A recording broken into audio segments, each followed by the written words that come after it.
Government. Inian mayor na obheto kan gigibuhon na Bicol Youth Congress ngunya na Mayo na pinaglalaoman na aatenderan ni Presidente Gloria Macapagal Arroyo asin kan iba pang haralangkaw na lider kan gobyerno.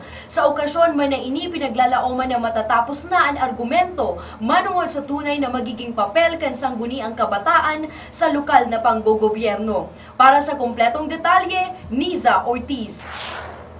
Pinanginotan ni National Youth Commissioner for Luzon, Raul Dominic Badilla asin nagkapirang mga miyembro kan aking Bicolnon ang pinagibong press conference kan nakaaging Biyernes, Mayo 16, manungod sa gigibuhon na Bicol Youth Congress sa Mayo 27 sa Good30 sa Sorsogon State College.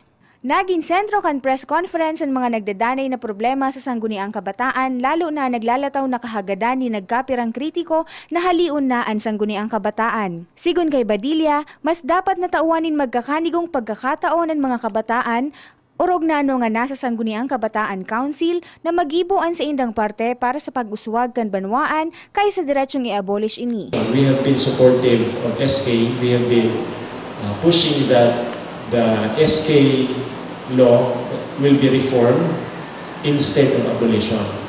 And we are still behind the reforming of the SK, the Sangguniang Kabataan law. And, you know, maybe we will run contrary to other studies na ginawa ng ibang grupo, ibang tao. We respect that. Pero kami, naniniwala kami na yung kabataan kailangan may boses. Sa anumang paraan, kailangan may boses sila sa paggawa ng batas, sa paggawa ng mga panukala that will improve their sectors. We need to give them a chance. Kumbaga, alalayan natin sila ngayon kasi humingi din sila ng tulong. Huwag natin silang husgahan dahil kumbaga bawat administration, bawat batch, meron din yung gustong patunayan na iba kami, na meron kami magagawa na iba dun sa mga nakaraan. So, I think the best way is really to give them a chance. Magsisentro sa pagibo nin sarong Collective Action Plan o Integrated Youth Development Plan ang nasabing pagtiripon kung saan tutukaron ang manlain-lain na issue na kinakahampang ngunyanin mga kabataan. Come up with a collective plan, an integrated youth development plan that will embody the issues, the policies that will benefit the youth. Kumbaga, pagsasama-samahin natin yung mga magagandang practices ng bawat probinsya, bawat munisipyo, bawat organization. And when we gather all of this in one integrated plan, meron tayong pagkukuhaan ng lahat ng magagandang plano, magagandang proyekto na dadalhin nila sa bawat probinsya nila, bawat munisipyo nila. Ito yung pinaka-plano ng Bicol Youth Congress. And that is only possible if everybody cooperates.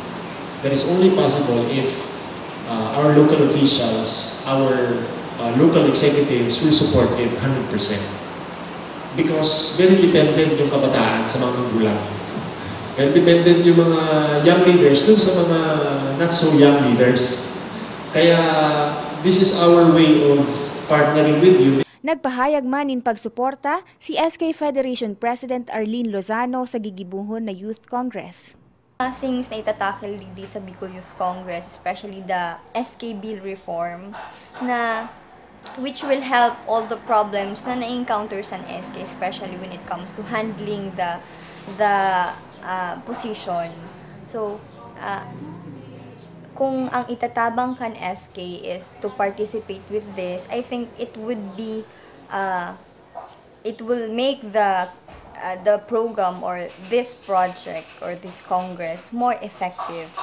Kumbaga, magbi-brainstorm digdi ang not only the SK but throughout the organizations kan mga youth digdi sa Sorsogon. Magbi-brainstorm kita to come up with things na makatabang kan mga youth digdi sa tuya. Nilalaoman ang dakulang partisipasyon kan gabos na sektor nin kabataan, siringmen kan gobyerno nasyonal para matauanin magkakanigong atensyon asin aksyon ang mga kabataang Bicolnon. Para sa DWCB TV 11 News, Niza Ortiz, ang sa indong tagapagbareta.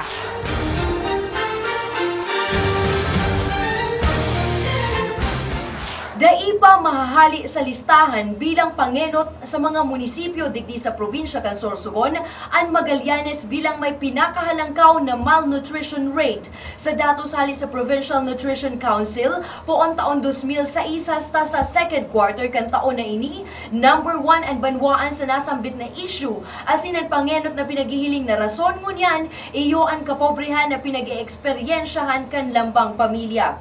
Hali sa banwaan kan Magallanes, yaon sa liwat si Niza Ortiz para sa detalye. Naglalangkawnin padagos ang malnutrition rate sa banwaan kan Magallanes matapos na mag-number 1 ini sa may pinakadakol na bilang nin malnourished children sa bilog na probinsya kan nakaaging taon. 25.8% o 1,389 na bilang nin kaakian na may kaso nin malnutrisyon kan nakaaging taon ang nai-record asin pinaghihiling na daipa man nababago ini siring sa datos sa laog kan first asin second quarter kaining taon. Ang kapobrehan kan mga pamilyang may malnourished children ang pinagsasabing pangenot na rason kan nagdadanay na problema base sa pahayag kan health workers sa nasambit na banwaan. Dahil po siguro sa sa dakol baga ang nag-agi sa to na kalamidad. Tapos so dakol talaga ang mga daing trabaho. Kaya lang syempre kaipuhan ang feeding ang mga aki. Kaya lang kulang man ang resources. Tapos aro pa na problema, taso mga magurang, dahil man sinda naki, baga kimaray, naki-cooperate. So minsan yaw ng mga kaunon, dahil man sila nagduduman sa feeding center. Priority ng health ay yung paano natin ma-educate ang mga mother na maging active sila sa nutrition program ng LGU. Kasi kahit gaano ang ng LGU, na ma-rehabilitate itong mga malnourished children, kung attitude naman ng mga parents ay dahil sila actively participating kagaya nga sabi ng aking nurse may feeding pero yung mga mother they nila dinadala yung mga anak nila sa feeding center. So siguro ang kaipuhan namin ay how we will educate this mother, para maki-actively participate sa feeding program. Tsaka kung ano ang mga dapat nilang gibuhon. Nakasuporta man ang Parish Pastoral Council kan parokya asin nagkapirang NGO sa pagtaunin bulig asin rehabilitasyon para sa mga kaakian alagad nakamumundong dainin pagkaaram kan sinambit na problema ang nagkapirang mga otoridad. I am not really aware of that data. Ang pakaaram ko, Magallanes does not have an acute problem as to malnutrition. Hindi kung saan hali yan na data, saan daw yan hali na data na yan from the Provincial Nutrition Council. So, anyway, I will check on it siguro.